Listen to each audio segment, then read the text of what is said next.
tantas pessoas queriam viver numa região assim ou ter um negócio assim numa região como esta. Nós somos abençoados por conhecermos o Douro.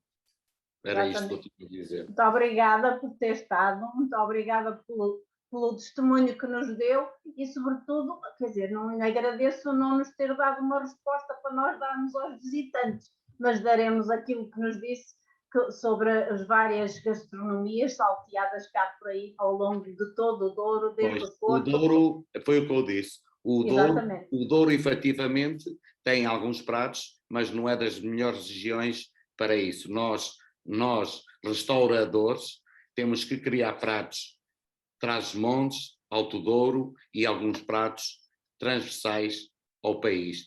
Mesmo o cabrito não é só bom em Armamar, há outras partes do país que também têm cabrito.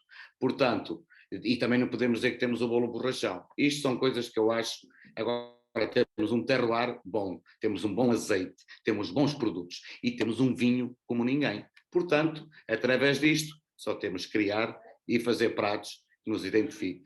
E este azeite maravilhoso, por exemplo, tantas quintas agora que têm azeite bom, que é uma gordura saudável e que dá um paladar diferente. Aliás, eu hoje tenho clientes, conheço os restaurantes todos, e não sei porquê, há certos pratos só no Douro que saem bem. Tem a ver com o sítio onde estamos e com os produtos que utilizamos da região. Tá bom, muito obrigada e deixamos-lo livre para ir à sua vida e à sua nova agenda às 6h30. Muito obrigada. Eu é que agradeço e sempre que falar do Douro, só se não puder é que eu não estou presente. Tá, muito obrigada. Então poderá ter que contar com que a gente lhe apareça um dia destes também. Sim, senhora. Obrigada. Muito obrigado. Obrigada. Obrigado. Boa tarde. Obrigada. Boa tarde. Ora, nós íamos seguir com o Alexandre Parafita. De facto, não chegámos àquela resposta que eu gostaria de ter para dar às pessoas que nos visitam, mas agora com o Alexandre eu gostaria de lhe perguntar, a questão é a mesma, se há de facto uma cultura de Oriense e se existe, onde é que ela se revela nas suas áreas de investigação. Ora, o Alexandre é uma pessoa que também é de Oriense, que já esteve muito de Sabrosa, foi jornalista, como há bocado nós já vimos entre nós, durante vários anos, é escritor e etnógrafo e tem uma grande obra publicada no Património Imaterial e Tradição Oral. Ultimamente, pode ser erro meu, mas ultimamente dá-me a impressão que se passou a dedicar mais à literatura infantil-juvenil. É professor e foi professor, é professor e continua a ser professor e por isso já trabalhou connosco uma vez para a Liga, numa Assembleia Geral Sinfónica em Taboaço, onde nos deu a conhecer o património imaterial da tradição oral. Portanto, deixo-lhe a palavra e espero que nos dê uma resposta sobre a nossa pergunta que nos atormenta há tantos anos. Bom, muito obrigado pelo convite. Cumprimento os companheiros do painel e, naturalmente, queria dizer que me sinto muito honrado por partilhar algumas ideias com pessoas que comungam comigo de todos estes valores, de todo este interesse que é de facto Douro, enquanto património cultural. Eu não sei se saberei responder cabalmente ao que me diz. O que eu posso avançar em relação à identidade cultural do Oriense é que, como em qualquer região do mundo, há sempre características diferenciadoras nessas regiões e são essas representações diferenciadoras que nós temos e que podem constituir, digamos, a nossa identidade cultural. O que é que são essas representações diferenciadoras no Douro? Enfim, o temperamento, o modus vivendi do povo, as singularidades da paisagem. Lembro-me que, como diz Vicente Risco, o célebre antropólogo galego, a paisagem tem alma, e essa alma projeta-se nos autóctonos, nas pessoas. E todos nós refletimos no nosso caráter a paisagem onde crescemos, que visionamos desde a infância. Eu, por exemplo, nasci em Sabrosa e cresci entre penhascos e vinhedos e ouvi cantar os pássaros e aprendi a distinguir um estorninho de um melro pelo assobio. Eu naturalmente sou o produto deste espaço maravilhoso, deslumbrante, que é o Douro, especialmente Sabrosa. E, portanto, a minha identidade cultural, a minha identidade está muito associada a esta paisagem, não é? O Douro tem, de facto, bens culturais valiosíssimos, que reforçam muito a sua identidade, bens esses que estão distribuídos em dois grandes conjuntos, que é o património material e o património imaterial. Dentro do património material, eu estou se calhar a dizer coisas que toda a gente sabe, dentro do património material nós temos os solares, as aldeias vinheteiras, que são singulares na sua estrutura, na sua armadura. Temos a própria paisagem, o Douro vinheteiro, que está classificado pela Unesco. Não é? Temos aquilo que os olhos veem e que nós podemos apalpar, os monumentos, nas esculturas, nas insculturas, etc. Esse património material, cultural material, é valiosíssimo, existe no Douro e não existe em mais lado nenhum. Portanto, esse património já é diferenciador. Mas existe também um outro património, que é aquele que particularmente mais me interessa, que é o património imaterial, o património cultural imaterial, que muitas vezes é subestimado. As atenções estão muito viradas para aquilo que se vê e que se sente e que se apalpa, e não tanto para aquilo que se sente, estando na alma das pessoas, no rosto, que muitas vezes esconde uma alma preciosíssima, os rostos, as memórias de quem construiu estas paisagens. O meu avô, um célebre enxertador de Sabrosa, que construiu muitos vinhedos pelas vinhas, pelas quintas do Douro. Os saberes desse meu avô eram um património cultural e imaterial, não é?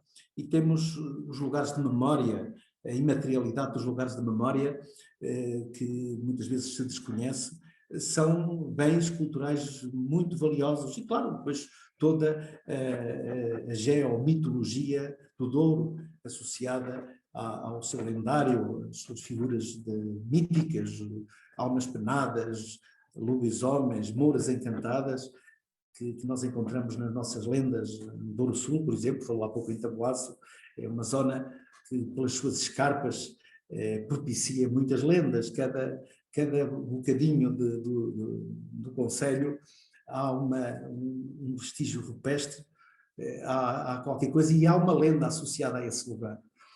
E essas lendas que existem nestes concelhos, especialmente Taboaço, essas lendas são registros que nos foram deixados por povos que estiveram cá antes de nós e que nos deixaram de uma forma codificada.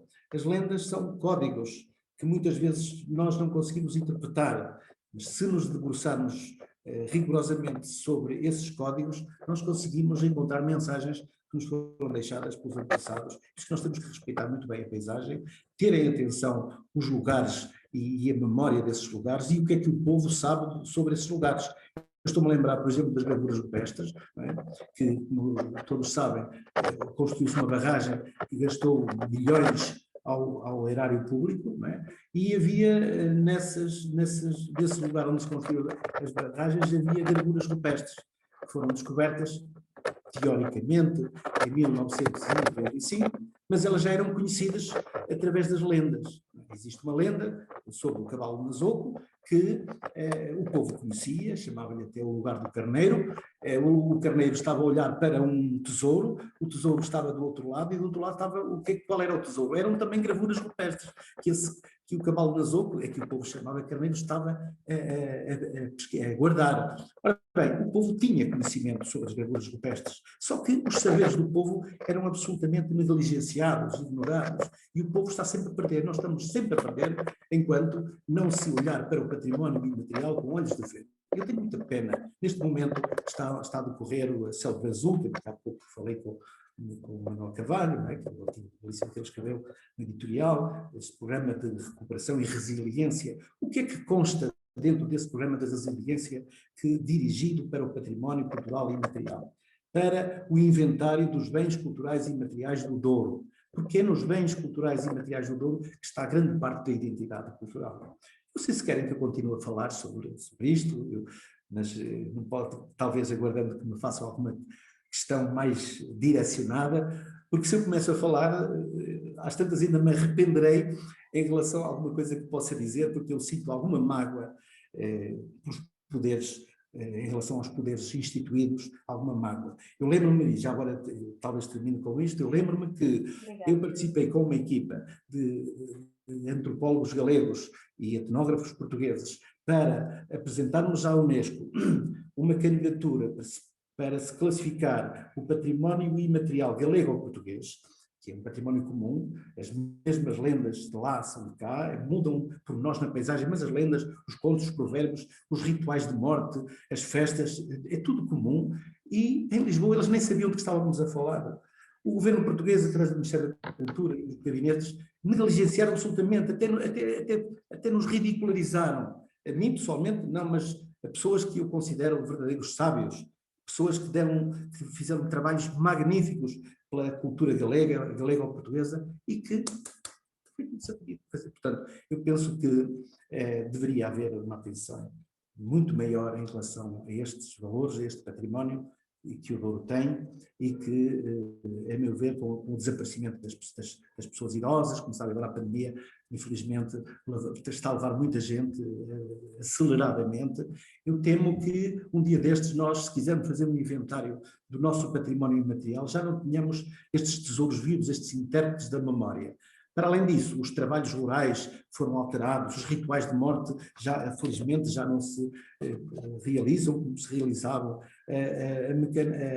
os trabalhos rurais, as cegadas desapareceram, com o desaparecimento das cegadas desapareceu o romanceiro transmitido pelas pessoas, as desfolhadas acabaram com os cancioneiros, as vindimas já não são feitas de maneira a propiciar os cancioneiros, enfim, portanto, está tudo de facto a desaparecer.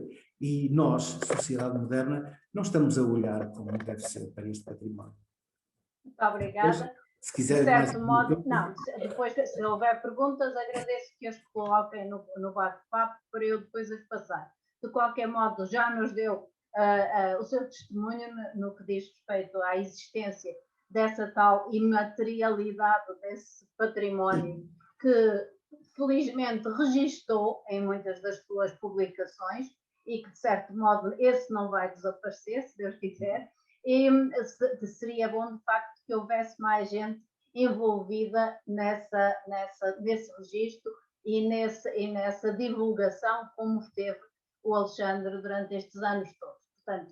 Portanto, temos aqui alguns dados para que depois, se as pessoas quiserem, possam ter uma questão a colocar-lhe. Agradeço só que a coloquem, ou levantam a mão, ou pedem para colocam no bate-papo, tá? Muito obrigada, até já.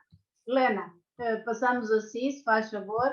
Temos aqui outra professora, portanto, aqui, de certo modo, todos fomos professores.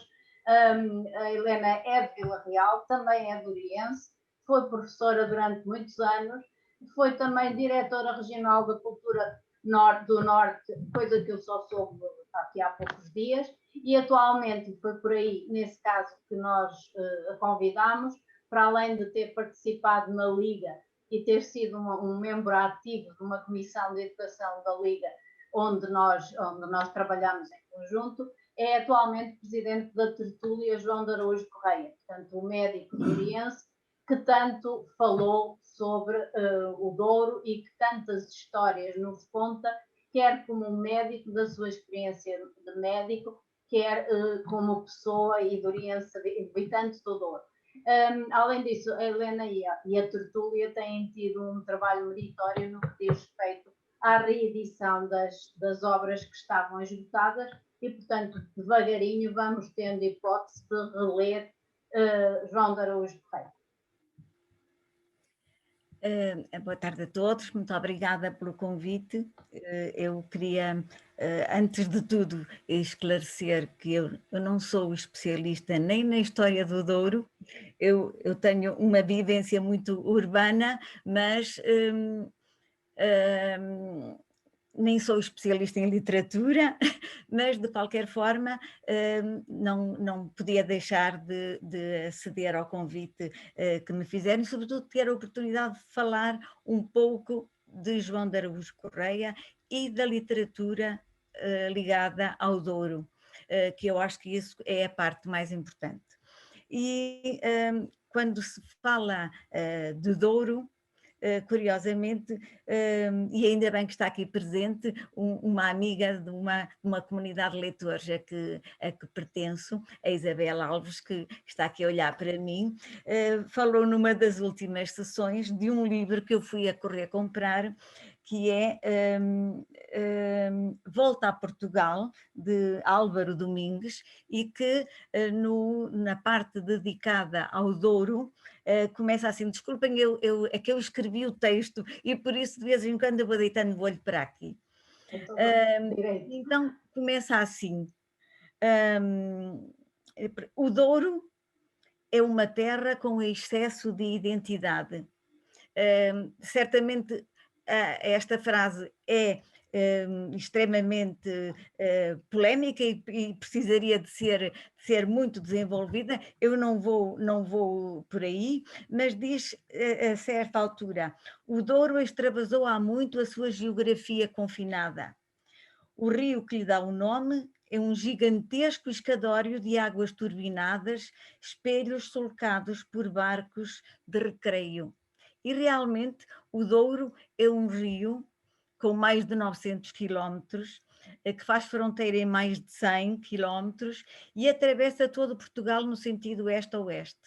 Há, pois, e à semelhança um pouco daquilo que o Rui Paula dizia há pouco, há um Duero, como há um Doiro, como há um Douro, que são três designações com conotações, quer literárias, quer sociais, completamente diferentes. E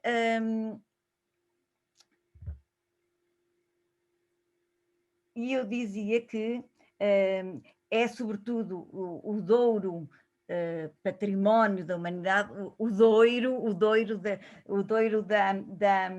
do rio de mau navegar, de que nos fala João de Araújo Correia, que eu aqui hoje represento, carregando, como disse a Maria João, esta tarefa de manter vivo o seu legado literário. E, portanto, permitam-me que me alargue um pouco a falar dele e do trabalho da Tertúlia, que é uma associação cultural que cresceu ou que nasceu há cerca de 20 anos e que junta um conjunto de admiradores, uns mais antigos, outros que se foram juntando, felizmente, em torno da obra de João de Araújo Correia. João de Araújo Correia foi um médico e escritor, era assim que ele gostava de ser classificado, por esta ordem, médico e escritor, que exerceu quase até ao momento do seu fim a sua profissão, sem que ela o afastasse da sua vocação de escritor. Atento à pureza da língua, sobretudo, terceu armas por sua dama, castigando os abusos que a desfiguram.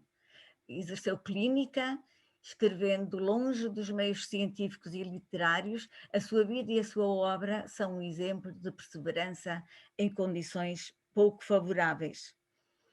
O exercício da medicina e o conhecimento das terras e gentes do Douro foram decisivos para auscultar o homem na sua miséria e, quiçá, na sua grandeza, e para percorrer lugares e contemplar paisagens únicas, património não apenas nacional, mas património da humanidade. E João de Araújo Correia conheceu o Douro como poucos, o Douro físico e humano. Primeiro, porque aqui nasceu e viveu toda a vida, porque depois, feito João Semana, calcorreou a pé, a cavalo, de carro, de qualquer modo, todos os cantos do seu país vinheteiro. João de Araújo Correia fez do Douro a sua sala de estar, onde descansava o olhar cansado de ver gentes e tragédias. Como escavadores, revolveu terra, lançou sementes, viu desabrochar umas e morrer outras, mas a sua lavoura foi sempre apaixonada e pouco insensível, e nunca insensível, desculpem. Da sua obra sobressai sobretudo o seu profundo espírito de arguto observador. Homem do seu tempo, cidadão atento e crítico, foi testemunho imparcial dos pequenos e grandes conflitos do seu tempo e, em particular, da sua pátria pequena. A escrita de João de Araújo Correia, reflexiva, noturna, escrevia a horas mortas, como ele gostava de dizer, quase sempre, não tinha como fim o mero registro jornalístico ou literário. E ele pretendia ser um detonador de consciências. Eu diria que era como se diz agora, seria um blogger, um influencer. Se estivesse nesse tempo. É um detonador de consciências numa perspectiva social e cívica. E foi por causa dessa sua consciência e dessas suas características que a tertúlia tem, ao organizar-se, 3 grandes desafios. Primeiro, como a Maria João também já disse, reeditar a obra que estava praticamente esgotada, dar a conhecer o território do Oriense através dos olhos de João de Araújo Correia, por isso nós organizamos anualmente aquilo que nós chamamos o roteirinho, e depois o fórum, que é o espaço de debate, o espaço de reflexão sobre a sua obra e a de outros que se lhe juntam. E num dos últimos são normalmente fóruns temáticos. Já tivemos um João de Araújo Correia e Aquilino em diálogo, e o último teve exatamente como tema o Douro literário, olhares de João de Araújo Correia e outros escritores. E nesse fórum, em que a Isabel também colaborou, quem fez a conferência de abertura, digamos assim, conferência inaugural, foi Gaspar Martins Pereira. E podemos até perguntar, ou estava subjacente a esse fórum, poderemos dizer que há uma literatura duriense? E eu cito Gaspar Martins Pereira: independentemente da qualidade das obras escritas sobre o Douro e da maior ou menor ligação ao território de quem as escreveu, parece-me inquestionável que a literatura douriense constitui um valioso património cultural que tem contribuído para reforçar a memória coletiva e a identidade regional. Mas, como todo património, só se valoriza e só ganha eficácia social se for divulgado e discutido, transformando-se em instrumento de reflexão, conhecimento e ação num sentido global e integrado, conjugando o olhar do escritor em diferentes abordagens temáticas, desde a paisagem à vida social, passando pelas tradições e costumes. E a tertúlia não podia estar mais de acordo. E é esse, digamos assim, é este o rumo ou o sentido que a tertúlia tem vindo a dar ao seu trabalho. E neste contexto, vem-me à memória um trabalho que a Direção Regional de Cultura desenvolveu, e eu própria, pronto, não é isso que é importante, mas que foi uma sequela de um outro projeto, portanto, Viajar com os Caminhos da Literatura, que trabalhou escritores ligados à região norte, e que, como sequela, surgiu o Douro nos Caminhos da Literatura, que era um conjunto de documentários que numa parceria na altura feita com a RTP2, passaram, portanto, foram também aí divulgados e foram distribuídos pelas escolas e foi feita alguma divulgação e, portanto, que reúne 7 escritores que, de formas diversas, estiveram ligados ao Douro e à identidade do Douro.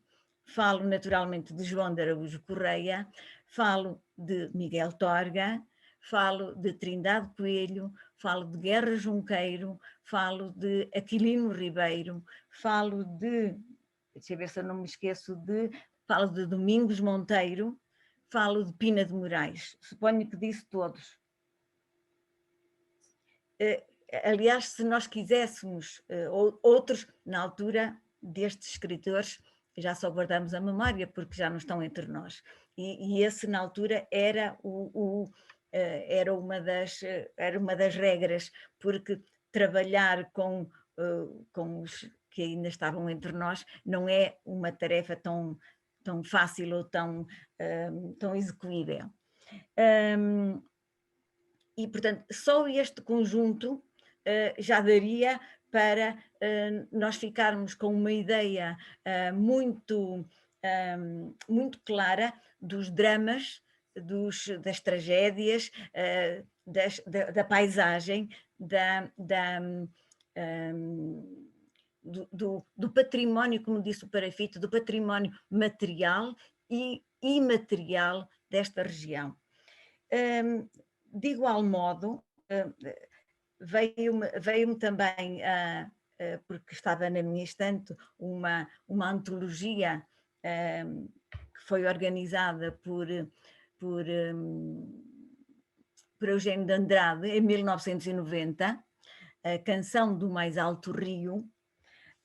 Aliás, é um livro belíssimo do ponto de vista visual e gráfico, e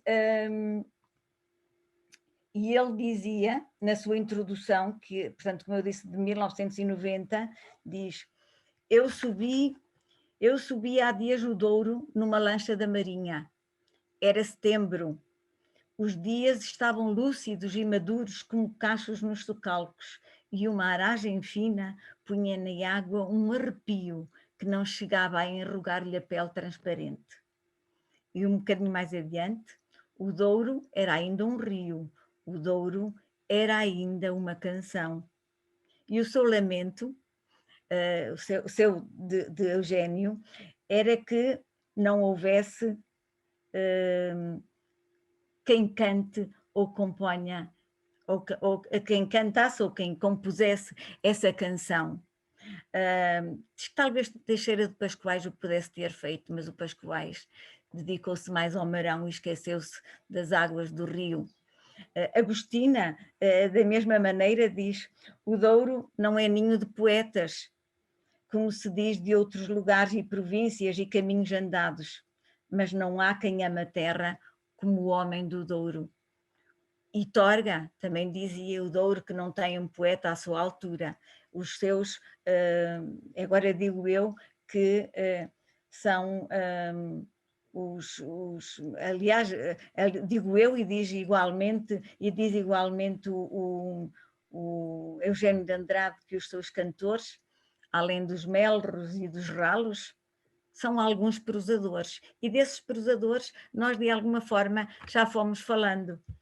E quando se estava a organizar a estrutura de Missão do Douro, e portanto houve esse projeto integrado, o António Manuel Pires Cabral, que é outro dos grandes nomes que nós podemos associar agora ao Douro, compôs ou organizou 2 volumes daquilo que se chamou Douro Leituras, e naturalmente que nele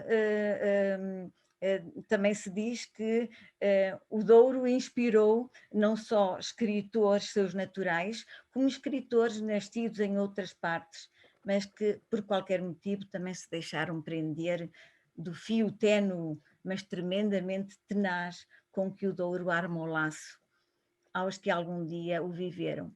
Falamos assim, além daqueles já referidos anteriormente, de Campos Monteiro e dos ares da sua serra, da rebofa, daquela tremenda cheia que inundou a Vilariça, de Guedes de Amorim e da Aldeia das Águias. Falamos ainda dos filhos da sedução, que foram Sousa Costa, ligado a São João da Pesqueira por parte da mulher, ao Alves Redol, naturalmente, e a Manuel Mendes.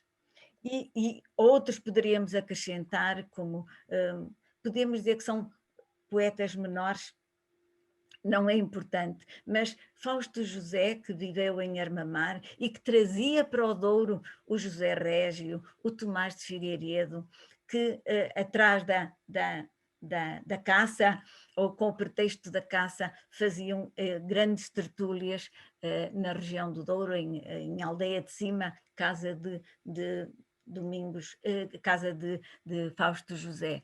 E Fausto Guedes Teixeira, que, embora sendo de Lamego, não escreveu propriamente sobre o Douro. Pronto, há uma pleia de escritores, maiores ou menores, diferentes daqueles que Eugênio de Andrade mencionou, que foram o Essa, o Ramalho Ortigão, o Raul Brandão, que não são os que falaram sobre o Douro, que têm páginas lindíssimas sobre o Douro, mas que não são os autores que nós associamos ao Douro vinheteiro, que é o que nos traz aqui hoje. Mas com estes todos nós podemos falar da sua paisagem única, falar das questões laborais que envolveram os cavadores e os seus contramestres, da injustiça social como Pina de Moraes fez, do mercado, dos ingleses, do mercado do vinho e como fez Alves Redol. Falamos da sua natureza lindíssima, desses textos maravilhosos, quer o João de Araújo Correia, quer o Torga, quer tantos outros, das suas águas medicinais, das caldas do Moledo, tão queridas ao João de Araújo Correia, dos usos e costumes, da sua etnografia.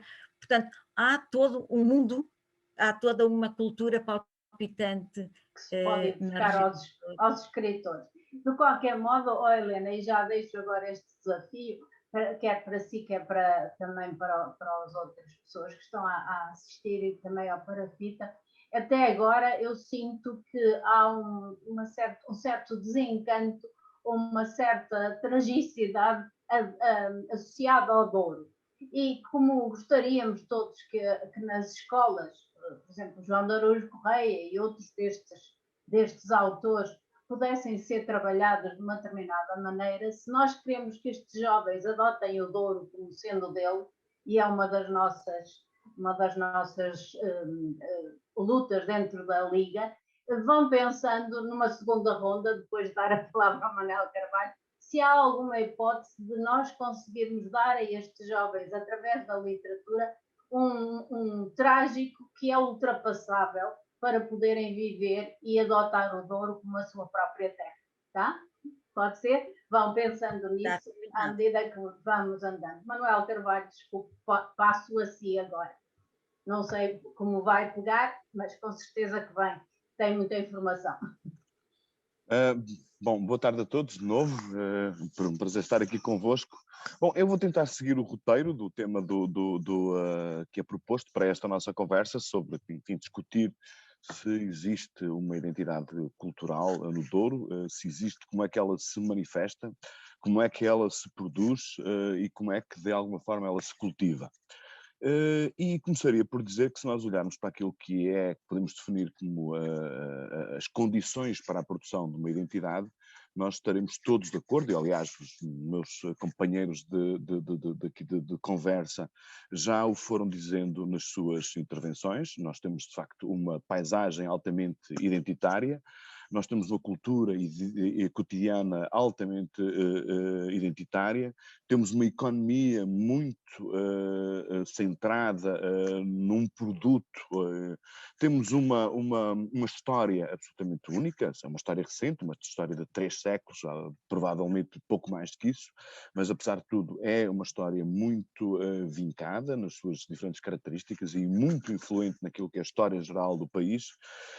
Temos uma galeria de heróis, apesar de tudo, temos alguns de matriz mais popular, outros de matriz mais erudita, e como foi aqui dito pela Helena Gil, temos também uma literatura produzida por dorienses, muita dela, e o Douro também serviu, felizmente, para muitos outros escritores que não são nascidos na nossa região, mas que souberam inspirar-se naquilo que são as suas condições sociais ou nas suas paisagens para produzir belas peças de literatura. Mas, portanto, dito isto, nós tendo todos estes ingredientes que de facto permitem a criação de uma cultura, eu tenho muita dificuldade em dizer que o Douro tem uma identidade cultural que seja patente, visível e principalmente cultivada naquilo que é o cotidiano. Se nós virmos bem, quando se diz que nós somos dorienses, historicamente, e quem nota isso muito bem é o António Barreto, todos nós, há muitos portugueses, e para não falar também de espanhóis, que partilham as margens do rio, mas não são designados como dorienses. Por exemplo, as pessoas do Planalto Mirandês não são dorienses, são mirandeses.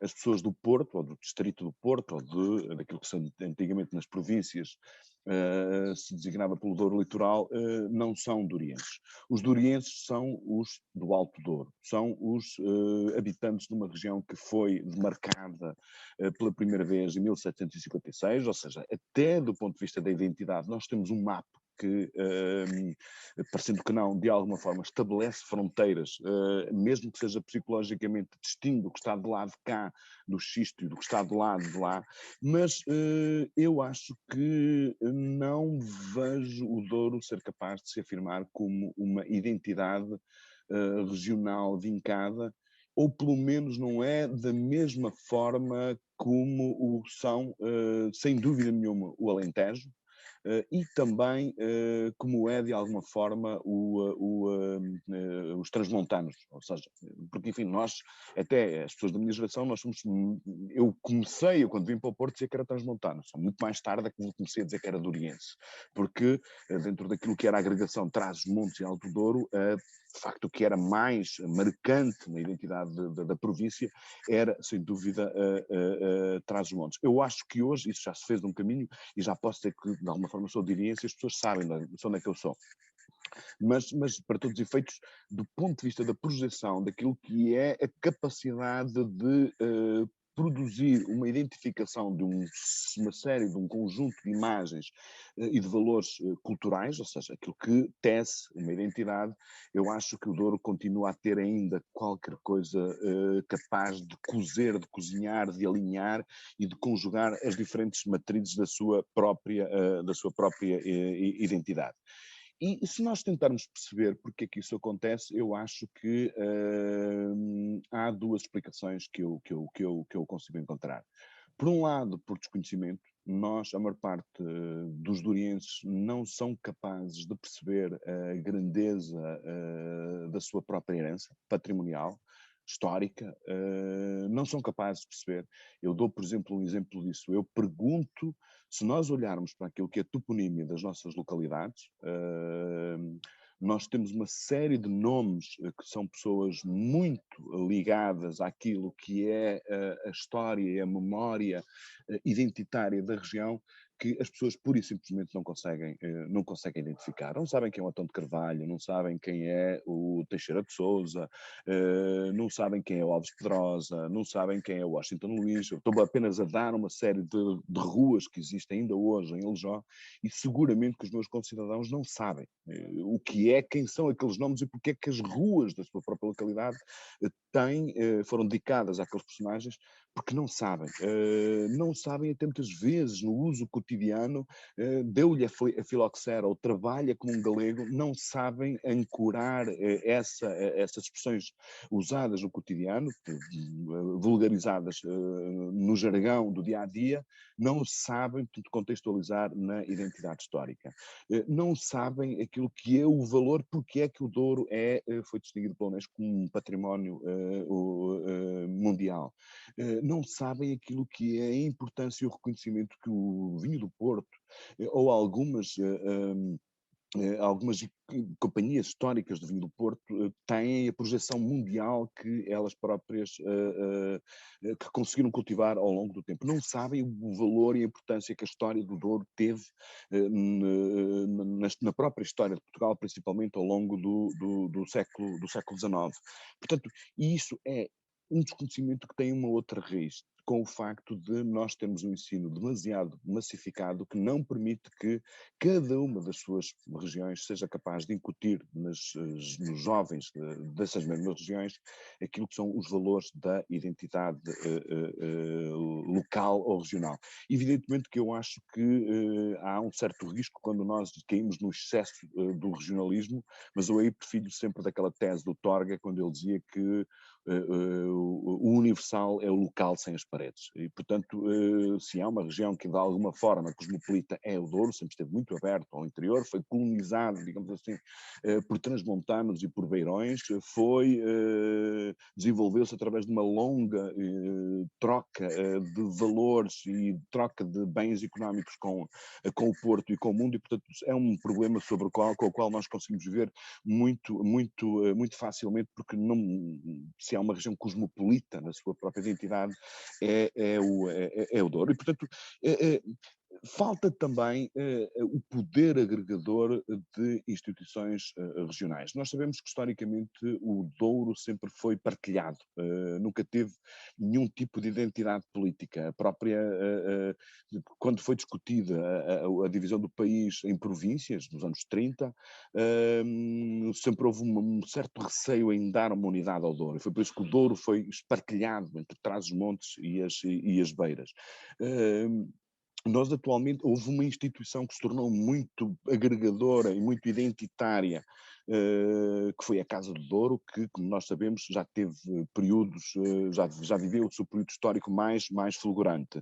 Nós atualmente temos uma universidade que nos acalenta boas expectativas para o futuro, principalmente nos últimos 6, 7 ou 8 anos, quando decidiu olhar para aquilo que é a sua raiz, que é o território, deixar-se de algumas ideias vãs de querer fazer exatamente aquilo que qualquer outra universidade, em qualquer outra região, em qualquer outra cidade tem que fazer. Acho que é um bom caminho.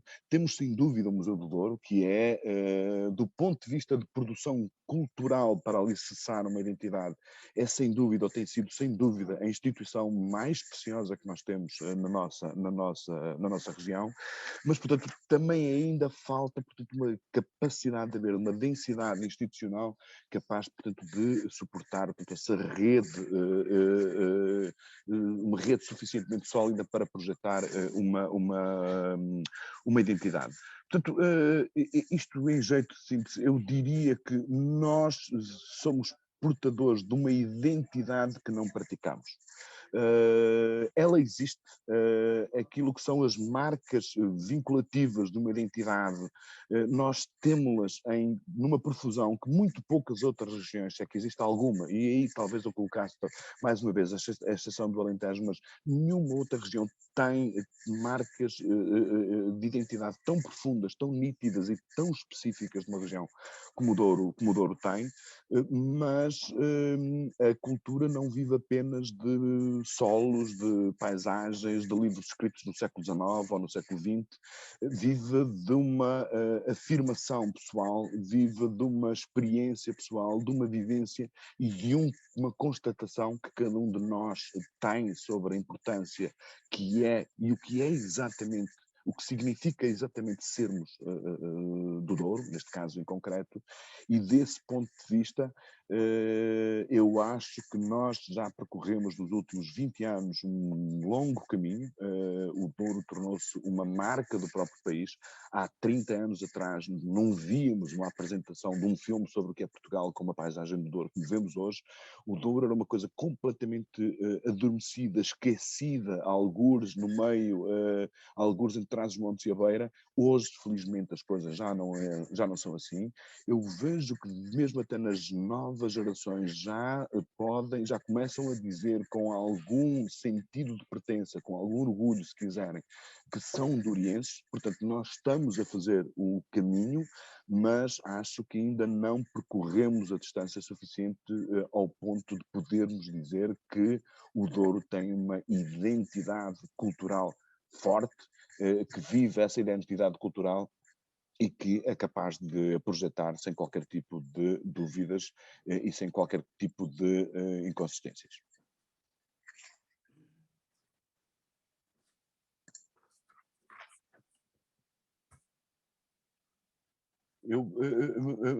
Vi que estou sem som. Está sem som. Há bocado passei por cima da sua apresentação, partindo do princípio que toda a gente conhece, o público conhece Manel Carvalho. De qualquer modo, a sua intervenção foi no sentido daquilo que a gente, de certo modo, esperava, porque tem sido um companheiro de lutas e um companheiro sempre presente nas lutas da Liga e naquilo que nós pretendemos com a Liga, e está sempre presente com textos a propósito do Douro e do seu desenvolvimento, como aliás nos acabou de demonstrar.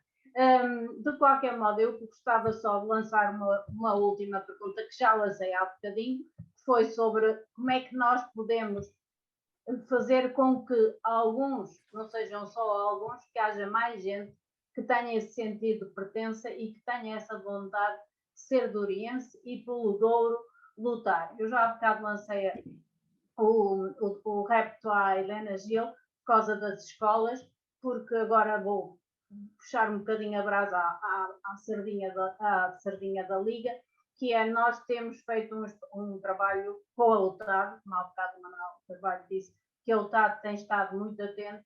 Nós, Liga, temos feito um trabalho nesse sentido de preparar os professores para ensinar o Douro, na medida em que o currículo das escolas neste momento já permite fazer abordagens curriculares mais regionais. De qualquer modo, isso é difícil de trabalhar com os diretores, mas vamos fazendo isso. Agora, daquilo que foi dito, de certo modo, ficou uma ideia de que não há uma cultura muito específica, foi aquilo com que eu fiquei. Não sei se estou mal, se estou errada, se estiver, corrijam-me. Não há uma cultura muito específica, não há uma luta por essa cultura, mas ela existe e está espalhada ao longo de todo o Douro, se calhar com suas especificidades próprias das regiões e das pessoas que o habitam. Porque quer o próprio Dr. Luís Correia, sendo uma pessoa que era um escritor, um médico, e que era humano, mas que ao mesmo tempo era um médico, mas que era muito humano, trabalhávamos e dávamos notícia de pessoas que viviam mal. No caso das histórias do Parafita, algumas delas dão-nos conta, de facto, de um Douro com uma cultura, de certo modo, até certo modo, tenebrosa do antigamente. E o Manuel Carvalho, neste momento, também diz que temos tido muito pouco apoio da parte das entidades para que o Douro singa e para que as pessoas se sintam com essa pertença. Será que é possível darmos alguma esperança a partir deste encontro para que nós possamos, daqui a um mês, eu estou no quinto curso com professores que ensinam o Douro e no Douro, será que nós conseguimos dar um bocadinho de esperança a essas pessoas para que elas possam, de facto, atuar como professoras no sentido de defender o Douro e de ensinar o Douro de uma forma mais positiva do que aquela que nos é apresentada na literatura e em certos temas que andam por aí por todo o lado, como por exemplo a demografia, toda a gente se queixa. Nós no outro dia tivemos alguém que deu alguma esperança sobre a demografia, e eu gostaria também que daqui saíssemos com a noção e uma cultura esperançosa por um Douro que luta por si e que luta pelo seu desenvolvimento. Não sei quem é que quer pegar nisso. Eu, como falei menos... Diga. Tenho aqui as horas, e como falaram em 10 minutos, eu procurei não ultrapassar, mas eu poderia, em relação à questão que coloca, e aproveitando as palavras de Manuel Carvalho, quando ele diz que existe uma identidade cultural no Douro, só que não é praticada. E o que é que falta então? Falta um trabalho de base ao nível dos jovens. Eu lembro-me que a Universidade organizou um evento no qual eu fui dinamizador, intitulado Desenhar o Douro com Palavras, em que fui a algumas escolas falar sobre os escritores. Começava por mostrar a fotografia dos escritores, mas escritores emblemáticos, não é? Mostrava a fotografia e esperava que a assistência, os estudantes, identificassem imediatamente o autor, e depois falaria sobre as obras, mas começava pela fotografia. E apercebi-me de que, tirando Miguel Torga e o João Douros Correia na régua, né? Fora da régua já não conseguiu identificar. E não havia um desconhecimento quase generalizado no seio dos jovens sobre os seus escritores, os escritores da sua região. Eu penso que há um trabalho de base que deve ser feito a esse nível, de facto, conhecer os escritores. O trabalho dos escritores digamos, conhecer já alguma coisa que tem a ver com a identidade e, no fundo, deixarem-se deslumbrar pela identidade do Douro.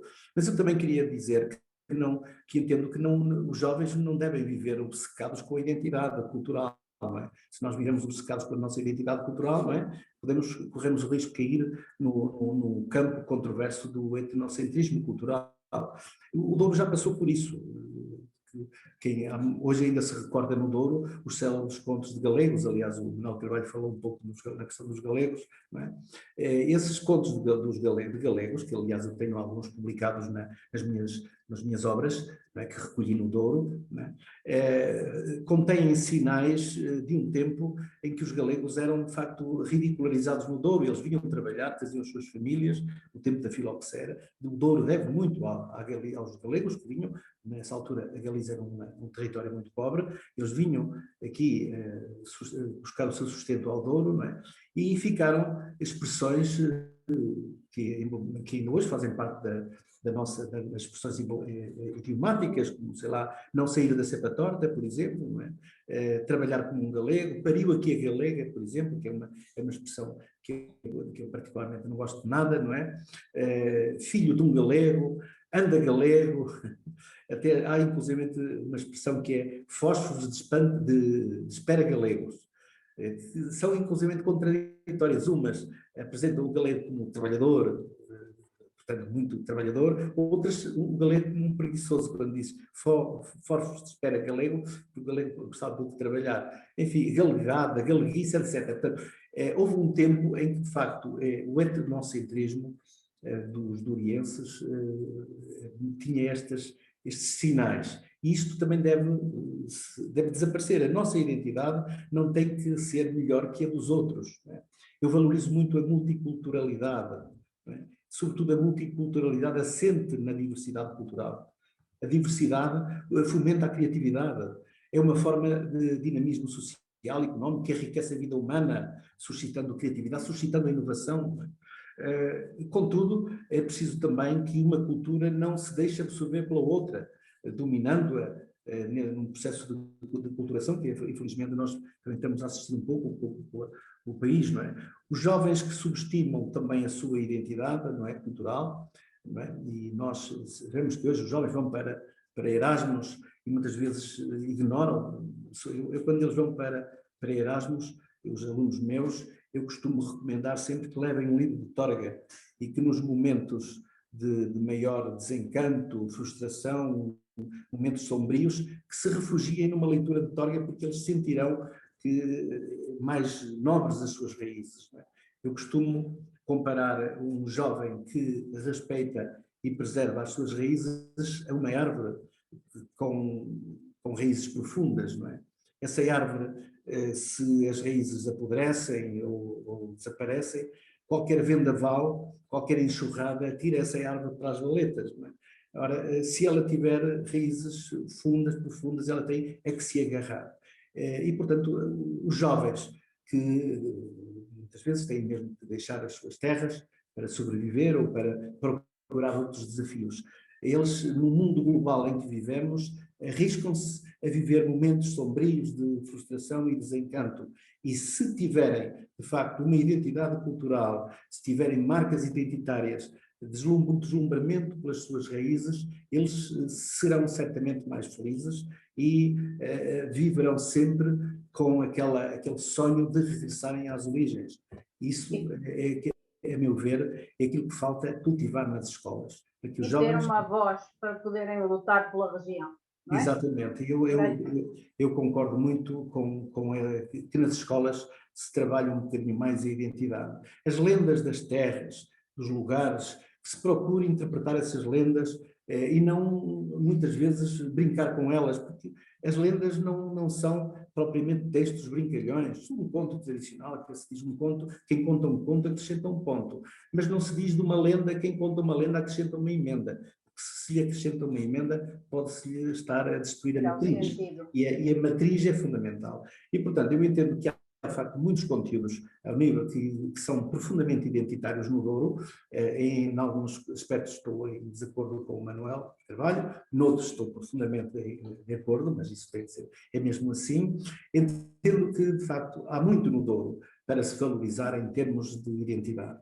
É preciso que nos juntemos e cada um faça aquilo que pode. A Universidade também faz o que pode. Temos na Universidade o Centro de Estudos de Letras, que está neste momento muito empenhado em valorizar o património cultural e imaterial, e agora temos também as instituições que têm que fazer mais alguma coisa. Eu lembro quando se criou o Museu do Imaginário no Douro, fui eu, juntamente com o professor Gaspar Martins Pereira, que o idealizámos. Estava programada criar um centro de interpretação do património imaterial também em Taboaço, associado ao Museu do Imaginário. Onde é que isso está? É a tal falta de resposta das entidades que já aqui foi falado. Isto mudam as câmaras, mudam os governos, não é? Costuma-se dizer, diz o povo, que quem muda, Deus ajuda e o diabo empurra. O problema é que temos demasiada presença do diabo a empurrar-nos para trás. E não chegamos a lado nenhum. Em vez de andar para a frente.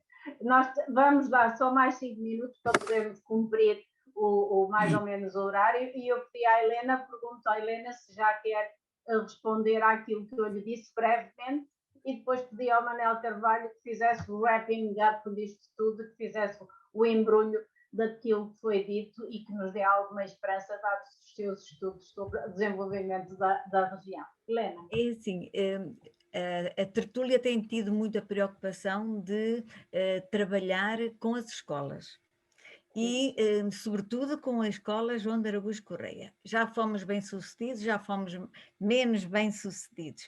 Fizemos, por exemplo, um trabalho trabalhando diretamente com um professor específico, porque como projeto de escola é para esquecer, não é possível, não é possível. Portanto, muitas vezes nós temos que bater à porta de um professor que nós sabemos que é capaz de resistir à tirania do manual escolar, não é? Porque nós ainda vivemos debaixo da tirania do manual. João de Araújo Correia não está no manual, não se dá. Pronto, e tivemos essa boa experiência sobre a crónica. João de Araújo Correia foi um excelente cronista e, portanto, o desafio era escrever uma crónica à maneira de João de Araújo Correia, escolhendo temas da sua pátria pequena, e foi muito interessante. Nós temos uma revista, eu esqueci-me de dizer, que se chama Geia, onde essas crónicas ganhadoras foram publicadas. Também aconteceu que, a propósito das Caldas do Moledo, é verdade que aquilo que João de Araújo Correia escreveu durante 25 anos sobre artigos, crónicas sobre as Caldas do Moledo. E os alunos foram convidados a ler uma ou outra, e um professor levou-os às Caldas do Moledo, porque muitos, mesmo sendo da Régua, não vão lá. foi feito um documentário, convidaram para eu ir um dia à noite à escola e foi apresentado um trabalho interessantíssimo em vídeo sobre as Caldas do Moledo, num sentido muito positivo. Outro trabalho que eu achei notável foi feito com alunos surdos e para mim foi uma coisa maravilhosa. Foi apresentado no último fórum como é que quem trabalha estes alunos em língua gestual foi capaz de lhes transmitir o sentir de João de Araújo Correia e como eles foram capazes de apresentar em público.